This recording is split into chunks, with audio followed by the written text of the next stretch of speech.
Mutiara FM, segalanya untukmu.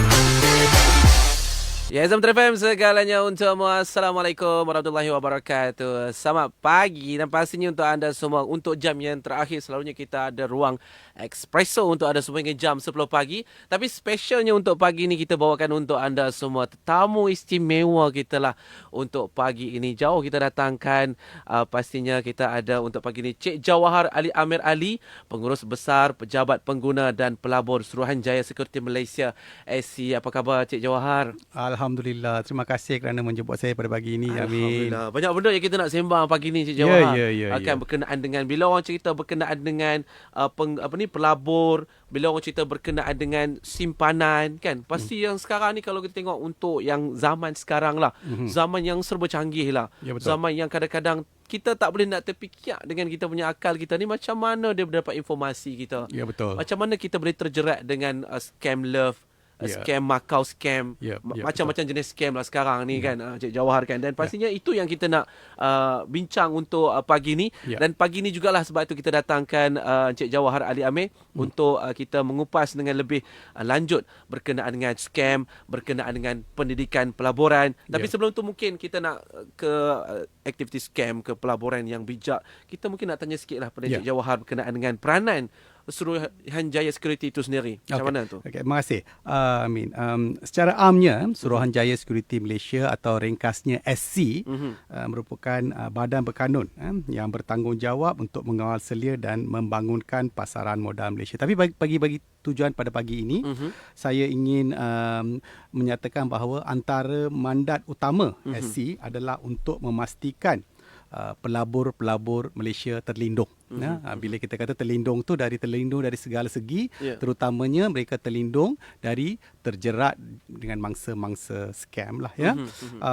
Dalam hal ni kami dapat lihat terutamanya dalam beberapa tahun kebelakangan ini, aktiviti pelaburan rakyat secara amnya bertambah Itu satu peningkatan yang kami positif. Tetapi dalam masa yang sama, kami juga melihat bahawa kes-kes penipuan pelaburan juga semakin bertambah dan perkara ini kami dapat lihat semasa pandemik, semasa pandemik COVID-19, bahawa bila ramai orang duduk kat rumah, bosan, mempunyai banyak masa lapang, jadi mereka terjerat dengan mereka juga mempunyai kekangan kewangan pada masa tu. Jadi banyak yang menjadi mangsa-mangsa scam pada waktu itulah. Dan kami lihat bahawa perkara ini, gejala ini semakin berluasalah dari ke hari ke hari. Jadi kami rasa perlu untuk memastikan bahawa orang awam faham dan dapat melindungi dan menghindari daripada menjadi mangsa scam. Dengan topik kita hari ini pun kita nak cerita berkenaan dengan cara pelaburan yang bijak. Pelabur yang bijak adalah pelabur yang terlindung. Dan pastinya tadi Cik Jawahar tadi pun ada cerita berkenaan dengan ada bentuk peningkatan untuk yang yang ditipu ni. Betul ke Cik Jawahar? Yang sejauh mana meningkatnya tu? Kok ada statistik ke macam mana? Jika saya boleh berkongsi sedikit statistik lah Jadi bila kita lihat daripada tahun 2020 hingga ke tahun lepas 2022, berdasarkan kepada aduan yang kami terima, kami dapati bahawa ianya adalah peningkatan yang sekali ganda. Bila saya kata sekali ganda tu, 2020 kami terima sebanyak 548 aduan, tapi pada tahun lepas 2022 kami menerima aduan sebanyak 1124 itulah peningkatan sekali ganda. Dan peningkatan sebegini memang amat membimbangkan. Dan bila kita lihat juga daripada jumlah kerugian yang dialami oleh mangsa-mangsa, ianya telah mencecah puluhan juta ringgit. Puluhan juta ringgit berdasarkan maklumat yang kami terima daripada orang awam. Agak tinggi kita boleh katakan membimbangkan.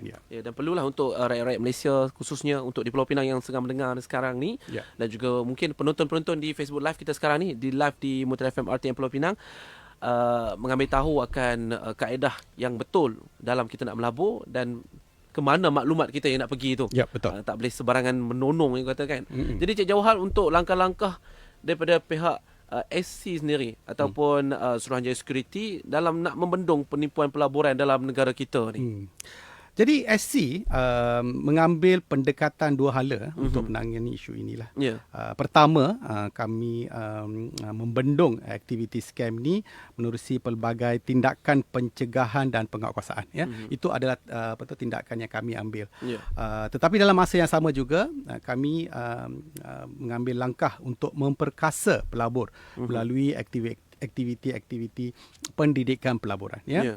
Dalam usaha membendung, yang pertama tadi saya kata dalam usaha membendung aktiviti scam ni, IC telah mengambil beberapa langkah dan berterusan mengambil beberapa tindakan seperti menyenaraikan nama-nama yang disuspek menjalankan kegiatan scam ni dalam senarai peringatan pelabur. Ya, kami dalam laman web kami ada senarai peringatan pelabur di mana nama-nama yang disyaki menjalankan scam, ada senarai di situ, orang awam boleh pergi ke laman web kami untuk melihat. Jadi sebelum melabur, semaklah senarai tersebut, salah satunya. Untuk buat checklist, orang kata checklist. Ada checklist, checklist. Dalam masa yang sama juga kami mengambil tindakan seperti menyekat laman web yang kami sakati, kami dapati menjalankan kegiatan-kegiatan scam ni, atau juga menyekat banyak sekarang ni kami tengok bahawa scam ini dipromosikan atau dilakukan menerusi social media, Telegram,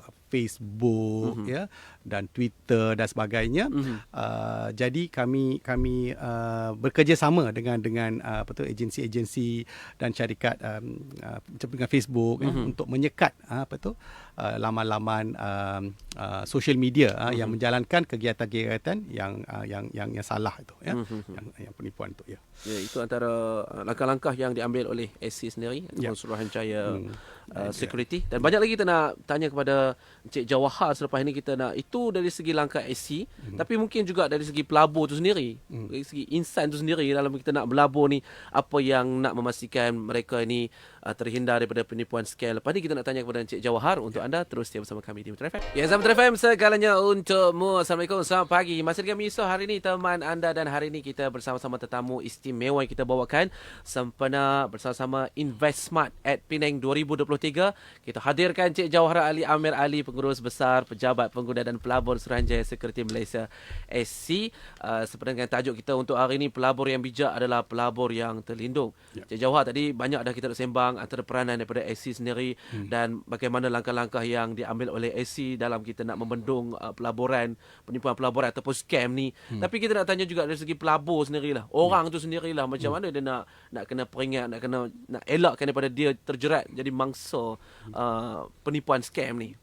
Okey, untuk tu izinkan saya berkongsi satu formula lah yang telah kami rumuskan untuk supaya orang awam mudah ingat. Formula ni kami panggil formula TIPU. Okey, iaitu TIPU, Senang ingat bagi saya, biar saya jelaskan. T itu merujuk kepada tidak akan rugi. Okey, bila seseorang itu mempromosikan sebarang pelaburan dan mengatakan jangan risau, pelaburan ini tidak akan rugi. Jadi awas padalah, sebab ianya mungkin mempunyai ciri-ciri scam, sebab tidak ada pelaburan yang boleh menjanjikan pulangan tanpa risiko. Semua pelaburan akan ada risikonya. Lepas tu lagi yang I pula, indah khabar dari rupa. Indah khabar dari rupa. Ianya merujukkan kepada bila kita lihat dia menggambarkan seolah dia hidup mewah.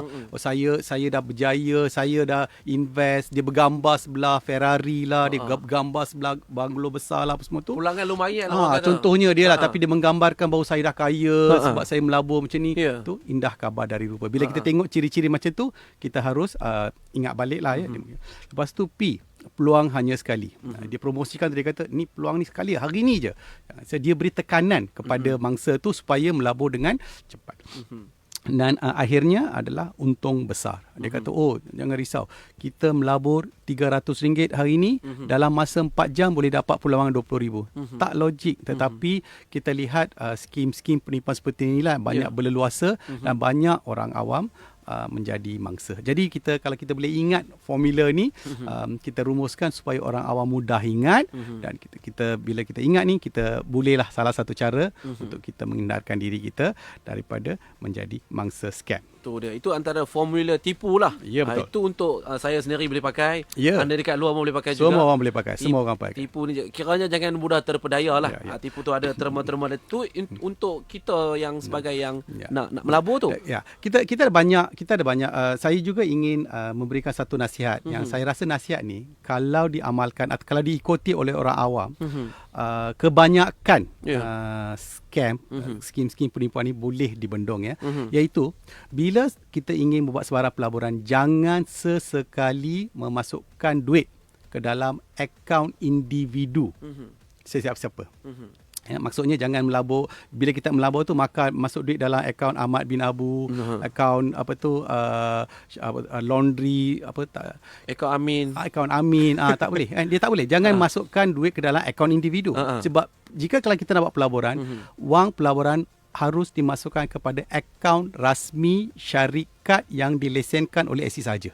Ya, akaun rasmi sahaja. Jadi bila orang awam ingat satu nasihat itu saja, saya rasa kebanyakan scam dapat dibendung. Dan pastinya untuk berkenaan dengan langkah yang dibuat oleh pelabur sendiri ataupun anda sendirilah supaya cakna. Dan kita nak tanya juga, kalau dari segi scammer tu sendiri pula, mungkin ada tips-tips ke nak tahu cara mereka ni dan nak jerat mangsa ni macam mana pula Cik Jawahar? Ya, kita boleh lihat banyaklah cara yang diamalkan oleh scammer lah, dan semakin hari mereka pun semakin pandai. Cerdik mereka pun pandai cerdik lah. Jadi kebiasaannya kita lihat scammer, dia akan macam saya kata tadi lah, menjanjikan pulangan yang lumayan dalam masa yang singkat. Okey. Dan juga mereka juga kami lihat dalam banyak skim-skim tu, mereka menyalahgunakan nama dan syarikat logo yang sah, yang sah untuk meyakinkan mangsa. Kononnya mereka berurusan dengan syarikat yang sah. Apa yang saya nampak tu macam bank lah, dia pakai bank negara. Dia pakai logo bank negara lah, pakai logo SC lah apalah. Lepas tu dia buat sertifikat palsu lah, lepas tu dia sebarkan melalui WhatsApp lah. Seakan betul lah orang tengok tu. Seakan betul lah orang tengok tu, dia kata betul ini kot dah. Tapi padahal itu adalah semua tu cara-cara atau hilah yang digunakan oleh scammer untuk menjerat mangsa lah. Dan lagi satu ialah bila kita dah buat pelaburan, dia akan kata, dah masuk 300, dah untung dah 10,000, dah untung 20,000. Nak keluar tu kena bayar lagi yuran bank negara lah, kena bayar yuran tulah ni lah lagi. Maksudnya dia tak bagi kita keluar duit kita, dia suruh kita tambah. Jadi scammer tu dia akan cuba membuatkan mangsa bayar sebanyak mana yang mungkin lah. Dia akan itulah cara-cara scammer menjerat mangsa lah, ya. Okay. Jadi itu antara kaedah-kaedah scammers lah yang kita nak kenal. Lagi satu lah, untuk saya last sekali saya nak cakap bahawa kita kena juga harus berwaspada bila kita terima sebarang peluang pelaburan melalui social media. Sebab kami lihat banyak sekarang scam-scam yang dilakukan tu adalah dilakukan menerusi platform social media. Dan pada awalnya kami tengok kebanyakannya melalui Facebook. Tapi sejak kebelakangan ni kami lihat bahawa banyak sangat scam-scam ni yang dipromosikan melalui aplikasi Telegram. Jadi bila kita terima sebarang tawaran pelaburan melalui aplikasi Telegram apa dia, berwaspadalah, ya. Dengan link-link yang dia bagi link yang dia bagi tu, kalau kita klik tu